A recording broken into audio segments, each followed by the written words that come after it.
আসসালামু আলাইকুম ভিউয়ার্স, আজকে আবারও দুনিয়ার সবথেকে সহজ পদ্ধতিতে সিরিজ পিঠার রেসিপিটি নিয়ে চলে আসলাম নাহিদাসের কিচেনটিতে। আশা করি আজকের এই রেসিপিটা আপনাদের খুব বেশি ভালো লাগবে। দেরি না করে চলে যাচ্ছি মূল রেসিপিটিতে, আপনারা আমার সাথেই থাকুন। প্রথমে আমি এখানে কিছু কলা পাতা কেটে একদম ধুয়ে পরিষ্কার করে নিয়েছি, মুছে দেখতে পাচ্ছেন। আর এখানে আমি লাভ আকৃতির কয়েকটা দাগ কেটে নিয়েছি। আর আমি সবগুলো পিঠাই কিন্তু আজকে লাভ আকৃতির তৈরি করব, তার জন্য যাতে সবগুলো পিঠা এক সাইজের হয় তার জন্য আমি এক সাইজ করে লাভের দাগ কেটে নিয়েছি। আর পিঠাগুলো একটু বড় বড় হবে। এখন পিঠাটা ডো তৈরি করব। এরকম মেজারমেন্ট কাপের 1 কাপ নিয়ে নিচ্ছি আমি এখানে সিদ্ধ চাউলের গুঁড়ো। এই চাউলের গুঁড়োটা আমার ফ্রোজেন করা ছিল, তবে আপনারা চাইলে এখানে আতপ চাউলের গুঁড়োও নিতে পারেন। এখন এখানে আমি হাফ চা চামচ এরকম দিয়ে দিচ্ছি লবণ। এখন আমি কুসুম গরম পানির থেকেও বেশি গরম পানিটা দিয়ে দিচ্ছি, তবে আপনারা যদি নর্মাল চাউলের গুঁড়া নেন সেই ক্ষেত্রে আপনারা কুসুম গরম পানি দিয়ে ডোটাকে তৈরি করে নেবেন।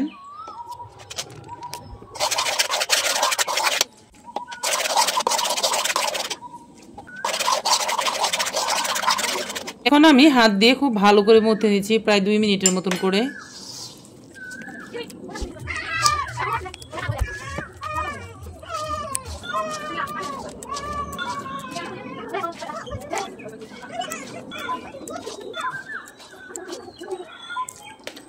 ডোটা আমার খুব ভালো করে মথে নেওয়া হয়ে গেছে, একদম সফট হয়েছে দেখতে পাচ্ছেন। এখন আমি এই ডোটাকে দুভাগে ভাগ করে নিচ্ছি ফুড কালার দেওয়ার জন্য। তবে আপনারা যদি ফুড কালার পছন্দ করেন তাহলে দিবেন, আর যদি ফুড কালার ভালো না লাগে তাহলে কিন্তু আপনারা স্কিপ করতে পারেন। আমি আজকে 3টি কালার রাখবো। প্রথমে আমি এখানে রেড ফুড কালার মিশিয়ে নেব, তারপরে আমি এখানে ইয়েলো কালার মিশিয়ে নেব। তার জন্য প্রথমে আমি এইখান থেকে সাদা কালারের কতগুলা ডো উঠিয়ে রাখতেছি একটা বাটির ভিতর।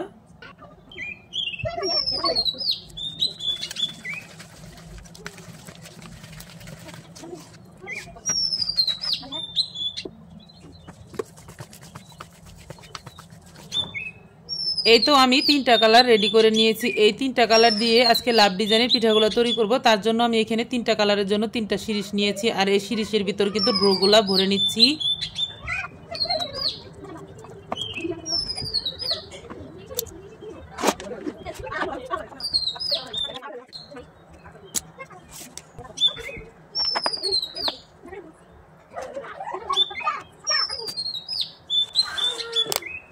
এই তো আমার 3টা শিরিষ কিন্তু ভরা হয়ে গেছে। এখন পিঠাগুলো তৈরি করে আপনাদেরকে দেখিয়ে দিচ্ছি।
একটা পিঠা আমার তৈরি করা হয়ে গেছে, আরো একটা আপনাদেরকে তৈরি করে দেখিয়ে দিচ্ছি।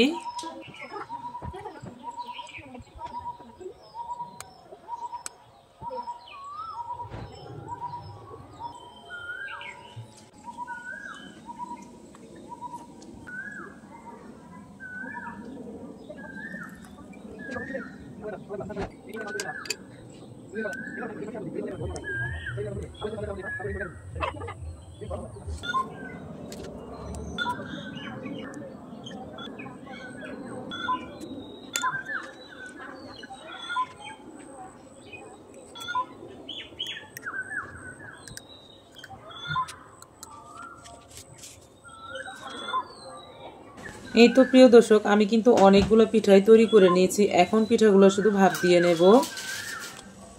পিঠাগুলো ভাপ দেওয়ার জন্য আমি আগে থেকে চুলোতে পানি দিয়ে একটা মশারি কাপড় দিয়ে ডিস্কো পাতিলে বেঁধে বলক তুলে নিয়েছি। আর এখন শুধু পিঠাগুলো দিব আর উঠিয়ে নেব। পিঠাগুলো দিয়ে প্রায় 30 সেকেন্ডের মতো রেখে দিলেই কিন্তু সিদ্ধ হয়ে যাবে। এখন আমি প্রায় 30 সেকেন্ডের মতন রেখে দিব ঢাকনা দিয়ে, তারপরে কিন্তু পিঠাগুলো নামিয়ে নেব।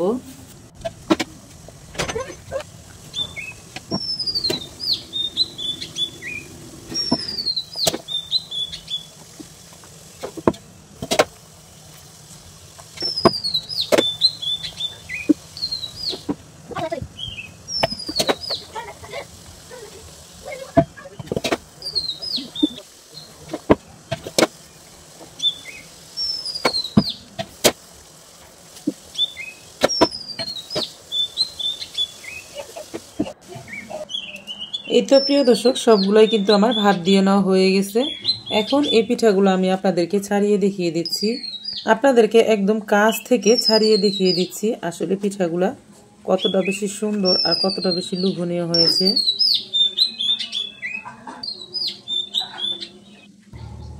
আলতো হাতে টান দিলে কিন্তু পিঠাগুলো উঠে যাবে। এই তো দেখতে পাচ্ছেন আমি অনেক বড় বড় পিঠা তৈরি করে নিয়েছি, আর পিঠাটা কত বেশি লোভনীয় হয়েছে। আর এভাবে কিন্তু আমি সবগুলাই ছাড়িয়ে নিচ্ছি, দেখতে পাচ্ছেন এই যে।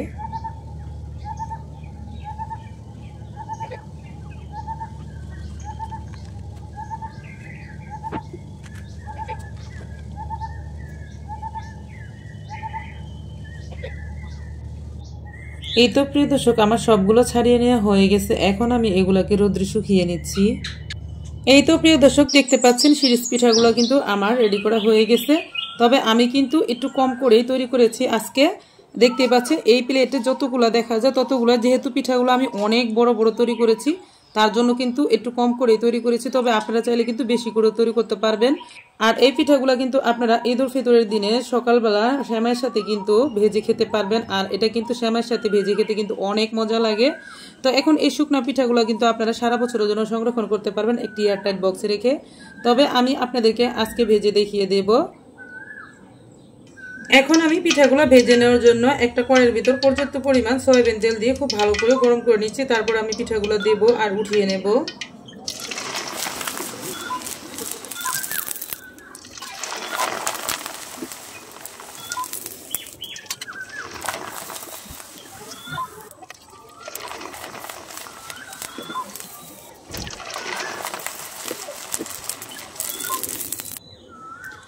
এই তো প্রিয় দর্শক, দেখুন পিঠাগুলো কিন্তু আমার ভেজে নেওয়া হয়ে গেছে। আর ভাজার পরে পিঠাগুলো কতটা ফুলকো ফুলকো হয়েছে আর কত বড় বড় হয়েছে দেখে হয়তো বুঝতে পারতেছেন আপনারা।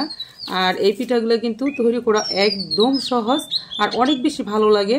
আর আমি এরকম ডিজাইনগুলো কিন্তু কমই তৈরি করি, কারণ আমি পাতলা পাতলা পিঠা পছন্দ করি।